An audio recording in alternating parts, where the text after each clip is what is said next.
Hey everybody, got a question for you. What does a small garbage collecting robot, a handful of old toys, and a couple of small lost fish have in common? Nobody? Nobody? Nothing? Well, the answer is this man, Mr. Andrew Stanton. Andrew Stanton was born in Rockport, Massachusetts on December 3rd, 1965. He studied character animation at the California Institute of the Arts and graduated in 1983. His first job was working with Ralph Bakshi Productions on The New Adventures of Mighty Mouse in 1987. I remember watching reruns of this show when I was growing up. It was amazing. He joined up with Pixar in 1990. He's worked on 10 different feature-length projects as either the writer and or the director for Pixar Studios. Some of those movies included the previously alluded to Finding Nemo, Toy Story, as well as my personal favorite, WALL-E. Now, his directing is great, and all of those movies turned out really well, but where Andrew Stanton really shines is his writing ability.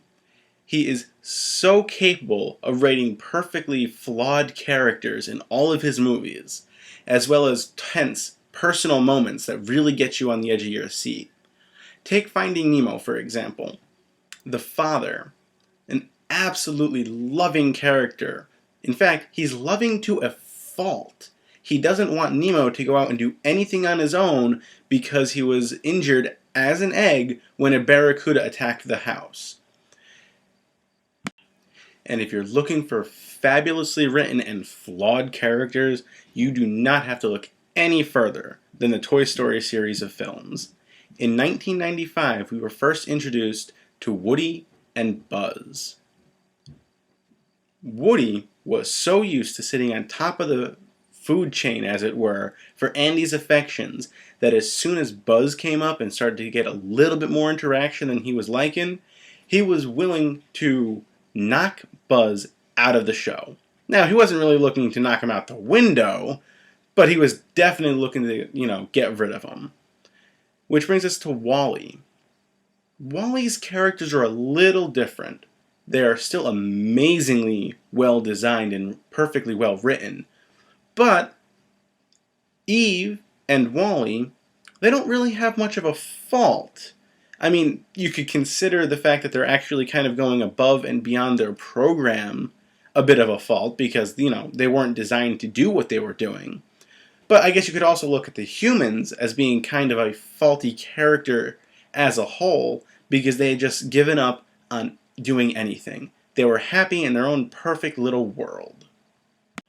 Not only is he great at writing fully realized characters, he is a master when it comes to writing in feeling and mood for any particular scene. Don't you remember how heartbroken you were at the beginning of the movie when you see this nice full clutch of eggs, then the barracuda attacks, and you're left with one, and you're not even sure if that one egg is going to make it because it's got that crack in it? Yeah, you know what I'm talking about.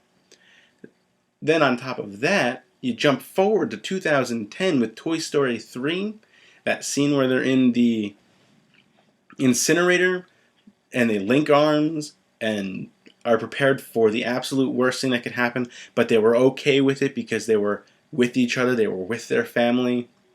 It's no use lying. I know you guys cried at that too. And that brings us to this movie. Wait, hold on. Wrong one. We're looking at this one.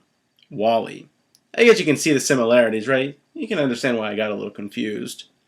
Anyway, WALL-E's writing is amazing.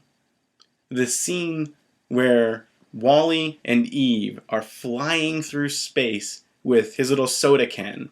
It's perfect. In what other movie have you gotten so attached to two characters that said nothing? Nothing. They are essentially silent film characters. And for our generation, that's just not something we're used to.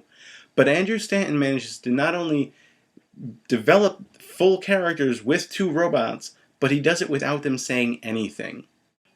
His mastery over writing his characters and his stories is the one thing that makes me not totally loathe the fact that they recently started production on Toy Story 4.